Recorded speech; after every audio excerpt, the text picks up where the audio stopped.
aujourd'hui ce que les Européens appellent du snacking, ce que nous on appelle des collations. On fait quelque chose que nous on mangeait beaucoup quand on était à l'école parce que ça venait d'être inventé puis tout le monde voulait en avoir dans sa boîte à lunch, des barres tendres, tout simplement. Moi, qui veux toujours tout faire maison, qui veut bien nourrir mes enfants, ben je dois l'admettre, moi aussi j'ai de la misère à trouver des trucs pour mettre dans leur boîte à lunch. Oh mon Dieu! Bon, là j'ai Momo qui veut manger que chaud, mais il faut que ça soit bon et gourmet. Puis pour les collations, il ne faut pas que ça soit trop croquant parce que, bon, au niveau de son handicap moteur cérébral, il y a de la misère un peu à bien mâcher. Donc on ne peut pas lui donner n'importe quoi. Et ça fait plusieurs mois que Chérie achète des barres tendres du commerce. Puis là, je me suis dit, un instant, ça va vous prendre un gros 10 minutes. Il n'y a aucune cuisson, même pas besoin de four. La seule chose que vous avez besoin, c'est un frigo ou un banc de neige sur la terrasse pour laisser ça refroidir et qu'elle prenne bien, donc quelques heures. Alors, on s'est lancé, on en a fait, c'est super bon. Gros pouce bleu de tout le monde, il se mange bien. C'est très simple, alors je vous mets au défi, vous aussi, de vous lancer dans les barres tendres granola maison. Première chose, on va faire l'agent liant, donc ce qui goûte le sirop, mais qui permet aux barres d'être des barres et non un mélange montagnard. Hein? Tu sais, quand on mange, on est en forêt puis ça se défend en morceaux, c'est ce qu'on ne veut pas qu'il arrive avec une barre, on aimerait ça qu'elle se tienne. Vous allez avoir besoin de 90 ml ou 90 g de beurre salé qu'on va venir faire fondre tout simplement dans un poêlon. À quoi on va ajouter un quart de tasse ou 60 ml de miel. Ça pourrait être du sirop d'érable, les kikis. Un quart de tasse ou 50 g de sucre doré. Vous pourriez substituer par de la purée de dattes. C'est très, très à la mode. Mais Chérie et Momo capotent pas. Ils l'ont détecté. À chaque fois que j'essaie de remplacer le sucre par des dattes, ils sont comme c'est bon, mais... Bon, puis du sucre, c'est du sucre, on va se le dire, qui viennent de la date ou qui viennent de la canne. Si vous en voulez pas, ben mettez-en pas. Là, on va amener ça à ébullition. 2 minutes, simplement que le sucre soit bien dissous et que ça épaississe un tout petit peu. Hors feu, on va venir ajouter un quart de cuillerée à thé d'essence de vanille. On va laisser refroidir ça doucement un peu, mais pas complètement. Maintenant, on va venir ajouter tous nos ingrédients dans un grand saladier, dans un grand bol. Donc ici, j'ai 2 tasses ou 60 g de céréales de riz soufflées.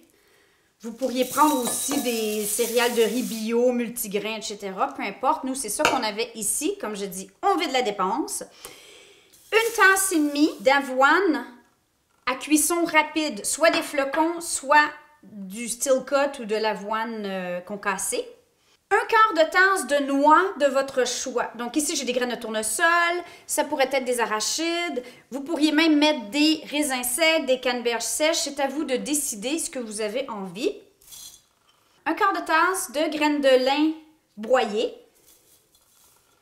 Et là, on va venir verser notre sirop, ou caramel, ou appelez-le comme vous voulez.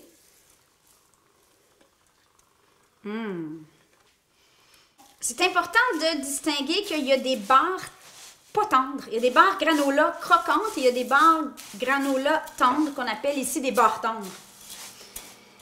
Les deux sont différentes et chez nous, on aime beaucoup les barres tendres, donc un peu moelleuses qu'on croque dedans et qu'il y a une différente texture, pas juste du croquant.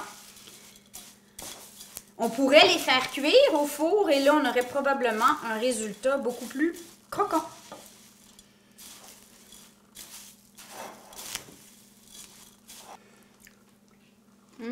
Tant que c'est pas...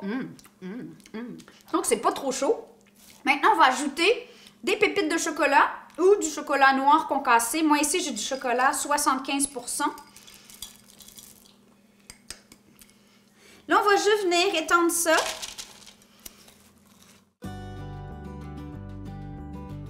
Et là, on va venir bien étendre toute la garniture sur la grosseur de notre plaque. Si vous avez que des grandes plaques, c'est pas grave, simplement utilisez la moitié de votre plaque ou en autant que vous avez l'épaisseur d'environ un 2 cm d'épaisseur parce qu'il faut que ça se tienne. Et là, on va venir chercher une spatule Barbatruc et on va bien presser. Ah, les morceaux, c'est pour la chef. Opération frigo, congélo. Ben le congélo, faites pas comme moi. J'ai déjà fait ça, je les ai oubliés là. C'est un peu dur sur la dent. C'est pas très bon. Donc, idéalement, au frigo pour quelques heures. Et on se revoit vite. Tada! Une grosse barre tendre. XL. On a fait une barre tendre XL. C'est la grosse mode sur YouTube. Wouah! Je vais entendre des thumbs up.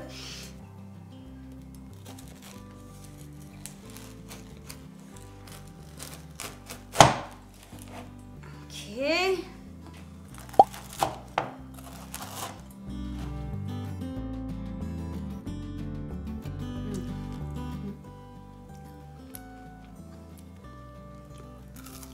Il n'y a pas de cochonnerie.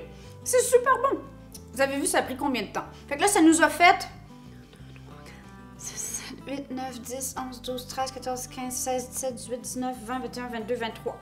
23 barres tendres, coupées tout croche par votre petite bête, qui vont faire autant de collations ou de snacks pour ceux qu'on aime, incluant soi-même.